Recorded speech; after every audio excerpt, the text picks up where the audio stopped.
हाथ या एक पैर कमजोर हो जाता है। कई बार आवाज़ में, चेहरे में फ़र्क आता है, आवाज़ तुतला जाती है और कमज़ोरी आ जाती है। कई बार इससे चक्कर भी होते हैं और कई बार बहुत तेज़ सर में दर्द भी होता है, बैलेंस भी बिगड़ता है। तो ये सब लक्षण होते हैं लकवे के। अब इसमें सबसे बड़ी गलती कॉमन लोगों की, मैं थोड़ा नीचे आ जाऊँगी, यहाँ पे एसी बहुत तेज़ है, तो मेन जो दिक्कत होती है लोगों को पहचानने में कि लकवा क्या है,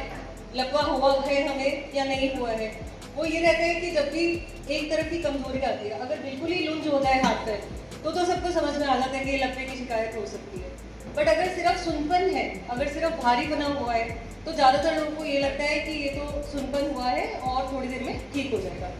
वो थोड़ी देर का इंतज़ार करते करते जो हमारा क्रूशियल टाइम होता है वो निकल जाता है। तो सबसे पहली बात जो सब लोगों को ध्यान रखनी है कि अगर कोई सुनपन हुआ है, जैसे आप सुबह सो के उठे हैं और हाथ सोया हुआ है और 2-4-5 मिनट के बाद भी वो हाथ में भारीपना महसूस होता ही जा रहा है,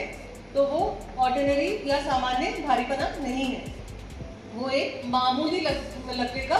लक्षण हो सकता है और अगर टाइमली उसको नहीं दिखाया तो वो बढ़ भी सकता है। इसी तरीके से जो डायबिटिक लोग होते हैं, अगर कभी आवाज़ में फ़र्क आ जाता है तो उनको लगता है शायद शुगर कम ज़्यादा हो गई है या मुंह सूख रहा है, इसकी वजह से हो गया, दवाइयों की वजह से हो गया।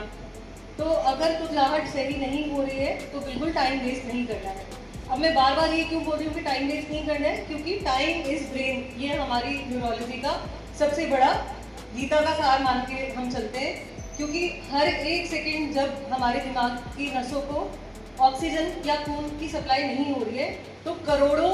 जो नसें होती हैं वो मर रही होती है, डाई आउट हो रही होती है और कमजोरी बढ़ती चली जा रही होती है। मैं डॉक्टर ईशू, कंसल्टेंट न्यूरोलॉजिस्ट फोर्टिस हॉस्पिटल। ये एक न्यूरोलॉजी और न्यूरो सर्जरी का हेल्थ अवेयरनेस कैंप था, जिसमें हम लोगों ने कोशिश करी कि लोग ये समझ पाए कि न्यूरोलॉजी में क्या बीमारियां आती है, न्यूरो सर्जरी में क्या बीमारियां आती है और न्यूरोलॉजी में जो बीमारियां आती हैं उनको किस तरीके से जल्दी पहचाना जाए, उनके क्या लक्षण होते हैं और उनसे बचा कैसे जा सकते हैं और उनका इलाज क्या होता है। फोर्टिस हॉस्पिटल की तरफ से ऑर्गेनाइज थी, उसमें डॉक्टर संकल्प भाटिया न्यूरो सर्जन थे और मैं डॉक्टर ईशू न्यूरोलॉजिस्ट, और ये अरोवन समाज और अग्रवाल समाज ने मिलकर ये परिचर्चा अरेंज करी, जिसमें पार्टिसिपेशन बहुत अच्छा रहा, लोगों ने अपने डाउट भी पूछे। मैं doctor Sankalp Bharti, senior consultant Fortis hospital Jaipur, neuro surgeon हूँ। ये कार्यक्रम बेसिकली पब्लिक अवेयरनेस कार्यक्रम था, जिसके अंदर हमने लोगों को ये समझाने की छोटा सा प्रयास किया है कि न्यूरो सर्जरी और न्यूरो मेडिसिन संबंधित बीमारियों का आम जिंदगी में क्या उपयोग है या रोल है। आमतौर पे हम लोग कई सारी इस तरह की न्यूरो संबंधित बीमारियों का सामना करते हैं ज़िंदगी में, जैसे कि सिर दर्द, कमर दर्द, गर्दन दर्द, हाथ पैरों में दर्द, लकवा, सूनापन, आँखों की रोशनी में कमी आना, मिर्गी के दौरे, जिनके बारे में हमारे मन के अंदर कई सारे मिथक या भ्रम होते हैं। तो बेसिकली उन्हीं मिथक और भ्रमों को थोड़ा सा दूर करने की कोशिश की है और आम जन को ये समझाने का प्रयास किया है कि किन किन बीमारियों को लेकर उनको थोड़ा सावधान रहने की ज़रूरत है या किन बीमारियों के वो लक्षण समय पे पहचानना ज़रूरी है और प्रॉपर या उचित चिकित्सीय सलाह लेना ज़रूरी है, जिससे कि एक अच्छा और प्रॉपर इलाज हो सके। हनुमानगढ़ टाउन एवं फोर्टिस हॉस्पिटल जयपुर के संयुक्त तत्वाधान में आज एक स्वास्थ्य परिचर्चा कार्यक्रम का आयोजन किया गया। इस कार्यक्रम में फोर्टिस से पधारे हुए डॉक्टर संकल्प भारतीय जी, जो न्यूरो सर्जन हैं, उन्होंने रीढ़ की हड्डी संबंधी बीमारियों के बारे में बहुत अच्छी जानकारी दी और उनके साथ ही डॉक्टर ईशू गोयल तिन्ना, जो कि न्यूरो फिजिशियन हैं, उन्होंने भी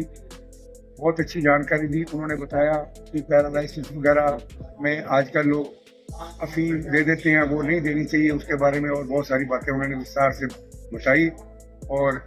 इस कार्यक्रम को बहुत अच्छे से हमारे समाज के अध्यक्ष राम विभाया जी तिन्ना, सचिव श्री सतीश जी छावड़ा और पूरी टीम ने बहुत अच्छे से मैनेज किया।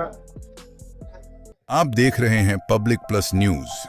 यदि आपने अभी तक हमारे चैनल को सब्सक्राइब या फॉलो नहीं किया है तो आज ही करें, ताकि आपको आपके क्षेत्र की ताजा और सटीक खबरें सबसे पहले मिलती रहें। पब्लिक प्लस न्यूज, आपकी आवाज, आपकी खबर।